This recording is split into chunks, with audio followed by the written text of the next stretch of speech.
प्रदीप मिश्रा जी की जो समिति है वो 31 लाख रुपए की मांग किए थे, लेकिन समिति के पास उतना फंड, उतना दक्षिणा नहीं होने के कारण जो ये कार्यक्रम को प्रदीप मिश्रा की समिति की ओर से कैंसिल की गई है। जो कि इस कार्यक्रम की कैंसिल होने को लेकर आपकी क्या राय है, कमेंट करके कमेंट सेक्शन में जरूर बताइएगा। हमारे पास उतना चंदा नहीं आ पाया, उतना जो है नहीं आ पाया जिससे हम शिव महापुराण कथा प्रदीप मिश्रा जी का करा पाए, ऐसे करके समिति के सदस्यों ने, जो सदस्य है, इंटरव्यू में बताया है। प्रदीप मिश्रा का शिव महापुराण कथा कराना चाहते हैं तो अपने पास 31 लाख रुपए रखिएगा, फिर प्रदीप मिश्रा जी के जो सदस्य हैं, समिति के सदस्य, उनसे संपर्क कीजिएगा। 16 जुलाई को सीहोर, जो कि सीहोर एक जिला है मध्य प्रदेश के, जहां हम लोग गए थे, जहां प्रदीप मिश्रा जी के जो उनके स्थल है, जहां हम लोग गए हुए थे, जो कि एक दिन के दौरे पर थे।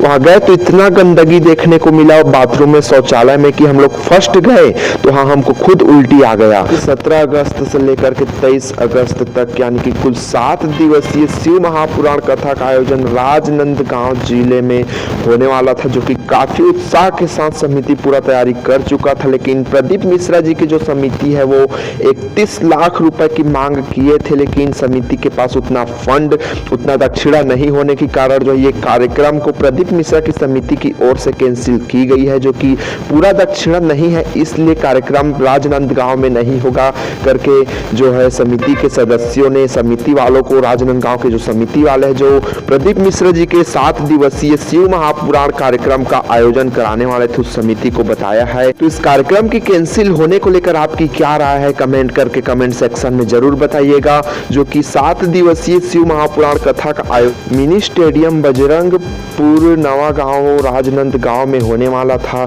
जिसको लेकर के लगभग पूरी तैयारी समिति के सदस्यों द्वारा कर ली गई थी। लगभग पिछले 2 महीने से जो है इस कार्यक्रम को लेकर के जो है प्रदीप मिश्रा के शिव महापुराण कार्यक्रम को लेकर के तैयारी समिति के सदस्यों द्वारा की जा रही थी। लगभग टेंट भी लगना, सेट भी लगना शुरू हो ही चुका था। पूरी तरीका से जो है चंदा भी ले लिया गया था। हालांकि समिति के सदस्यों ने एक इंटरव्यू में बताया है कि हम लोग काफी संख्या में जो है चंदा मांग किए थे। सभी जो व्यापारी है, आसपास के जो समाज सेवी है, जो हिंदू धर्म से जुड़े हुए लोग हैं, सभी चंदा एकत्रित करने की कोशिश किए थे, लेकिन हमारे पास उतना चंदा नहीं आ पाया, उतना जो है नहीं आ पाया जिससे हम शिव महापुराण कथा प्रदीप मिश्रा जी का करा पाए, ऐसे करके समिति के सदस्यों ने, जो सदस्य है, इंटरव्यू में बताया है। तो आपकी क्या राय है इस मामले को लेकर, इस कथा कैंसिल को होने को लेकर, बिल्कुल कमेंट बॉक्स में बताइएगा।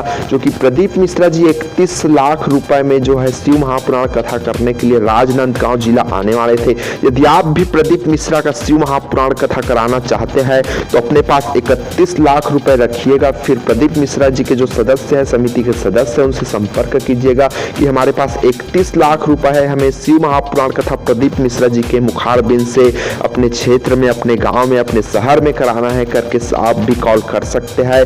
तो बिल्कुल ऐसे ही और वीडियो से अपडेट रहने के लिए चैनल में बने रहिएगा। हम पिछले बार 12 जुलाई को सीहोर, जो कि सीहोर एक जिला है मध्य प्रदेश के, जहां हम लोग गए थे, जहां प्रदीप मिश्रा जी के जो उनके स्थल है, जहां हम लोग गए हुए थे, जो कि एक दिन के दौरे पर थे। वहां गए तो इतना गंदगी देखने को मिला बाथरूम में, शौचालय में, कि हम लोग फर्स्ट गए तो हाँ हमको खुद उल्टी आ गया। दोबारा हम कवरेज करने के लिए सोचा, लेकिन हिम्मत नहीं हुआ उस स्थान पर जाने के लिए, गंदगी को देखकर। जहां इतना गंदगी है, मैं क्या बताऊं, बहुत ज्यादा गंदगी देखने को मिला। हालांकि वहां व्यवस्था अच्छा थी, काफी कुछ अच्छा था, लेकिन वहां की जो कुछ ऐसी व्यवस्था थी जो अच्छा होना चाहिए था, मूलभूत सुविधा होना चाहिए था, वो अच्छा नहीं था, सुविधा अच्छा नहीं था। इसको लेकर आपकी क्या राय है, कमेंट करके भी बताइएगा। और आप भी सीहोर गए हैं तो बाथरूम, वहां की जो लेटरिन बाथरूम है, नहाने का जो स्थल है, वो कैसा रहा, कमेंट करके बताइएगा। जो कि हम लोग बाहर में 30 रुपए देकर नहाए हैं और लेटरिन बाथरूम भी बाहर ही था, जो कि अंदर में इतना अव्यवस्था था बाथरूम में कि हम खुद फर्स्ट गए ना तो एकदम से उल्टी सा हुआ, उल्टी हो गया। मेरे कवरेज करने जाना था, लेकिन उस स्थिति को देखकर, वहां की बदहाल व्यवस्था को देखकर मेरा मन जाने को नहीं हुआ। जो कि हम लोग 30 लोग गए थे, 30 लोग जो है, हमारे पास 7 घंटा समय था, लेकिन 7 घंटा समय को हम लोग रेलवे स्टेशन में गुजारे वहां की व्यवस्था को देखकर। हालांकि बहुत संख्या में लोग आए हुए थे, काफी कुछ व्यवस्था सही था, लेकिन कुछ व्यवस्था जो है सही नहीं था, ऐसा सभी लोग कह रहे थे। तो बिल्कुल बिल्कुल क्या राय है पूरे मामले को लेकर कमेंट करके सेक्शन बॉक्स में जरूर बताइएगा और ऐसे ही और खबरों से अपडेट रहने के लिए हमारे चैनल में बने रहिएगा। चैनल में नए हैं तो चैनल को सब्सक्राइब कीजिएगा। फिर मिलेंगे नए वीडियो में, तब तक के लिए जय हिंद, जय भारत, जय छत्तीसगढ़।